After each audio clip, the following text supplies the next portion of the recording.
O sa mga hindi pa po nakapag-subscribe, no? I would like to, and if you find our videos interesting and informative, pwede po makahirit po sa inyo ng isang subscribe kung hindi pa nakapag-subscribe. And of course, paki-share and like po, no? Ang ating mga videos upang mahuli po tayo ng algorithm ng YouTube, no? At i-click po ninyo yung notification bell upang sa ganun, pag may mga updates po tayo, no? You'll be duly notified. And of course, mga sa followers po natin sa Facebook, thank you very much, no? Bago pa lang po ating business page sa Facebook, no? So, paki-follow po ninyo, and then kung may mga comments po kayo, tulad din sa YouTube, ay sa abot po ng ating makakaya, naabot po ng ating mga oras po natin, no? Ay pipilitin po nating masagot po ang inyong mga comments o mga katanungan po. Okay?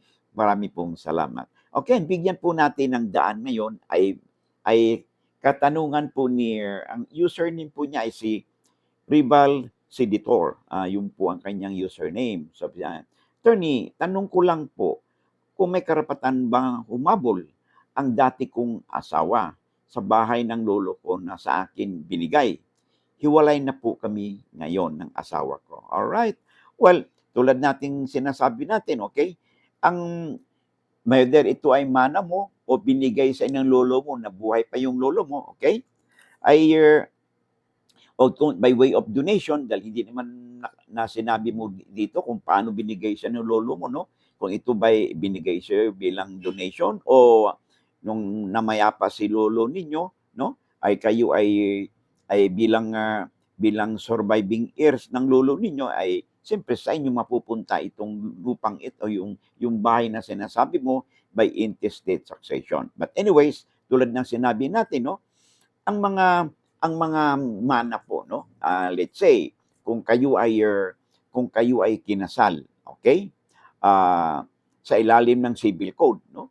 Na kung saan hindi pa effective ang Family Code of the Philippines as amended, ang mana po o property na acquired prior to marriage, no? Kasama na po dito yung mana, no? Ay hindi po maging bahagi po yan ng conjugal property or ninyo, no?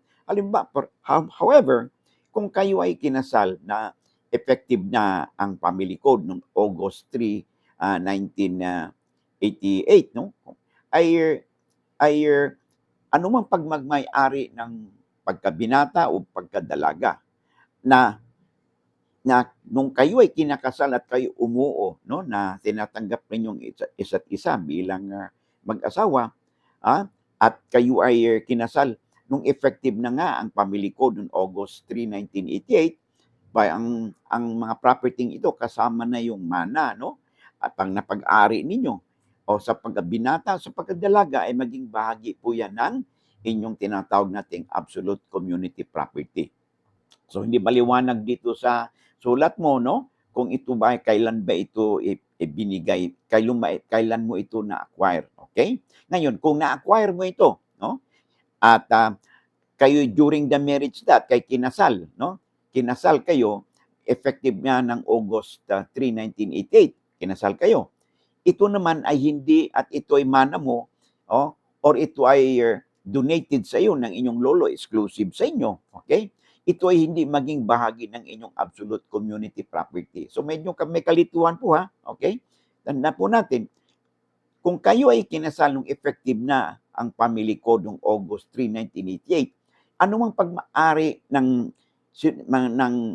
mag-asawa sa pagkabinata, sa pagkadalaga, okay? Ay magiging bahagi ito ng inyong absolute community property. However, after kayo ay kinasal, okay?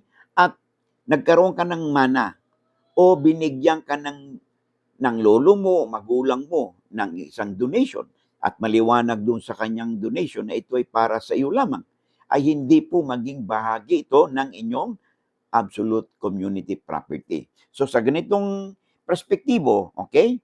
Kung may habol ba ang asawa mo dito sa property, no? Na binigay sa inyong lolo mo, whether it is by intestate succession o mana mo or na-donate sa iyo, wala pong habol, wala pong karapatan si Mr., no? Na hiwalay na kayo doon sa inyong nasabing property. So that means wala siyang habol habang buhay pa po kayo, ay pwede niyong ibenta yung lupa na o yung bahay na yun na hindi na kailangan pa ang pirma o consent ng inyong asawa. Okay? Ngayon, ito naman, pag kayo naman ay pumanaw, knock on wood, okay?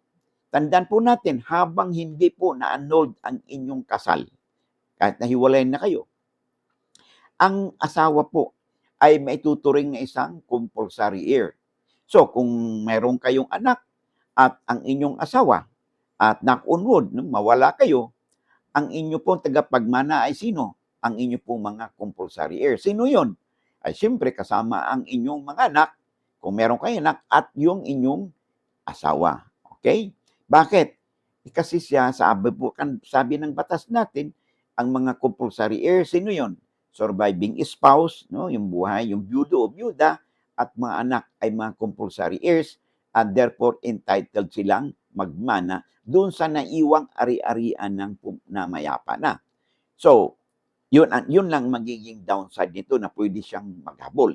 Pero habang buhay kayo, kasi ito ay hindi bahagi ng inyong absolute community property o conjugal property. Pwede po ninyong ibenta po yan, i-dispose po ninyo, no, na hindi na po kailangan pang ang pahintulot ng inyong asawa. Okay?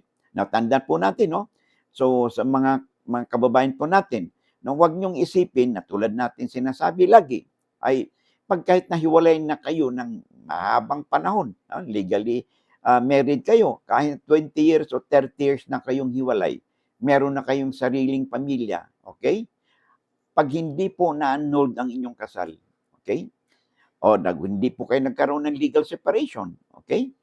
Ang anuman pong ari-arian na mayroon kayo about isa sa inyo, no? Ay ang spouse po, no? Ay sila po ay bahagi pa rin ng inyong tinatawag nating compulsory heirs. Kaya in this perspective ay entitled po sila na magmana kasama po, no, ang inyong anak. Okay? So I hope nasagot natin, no, ang katanungan sa atin ni Rival Senator. Okay?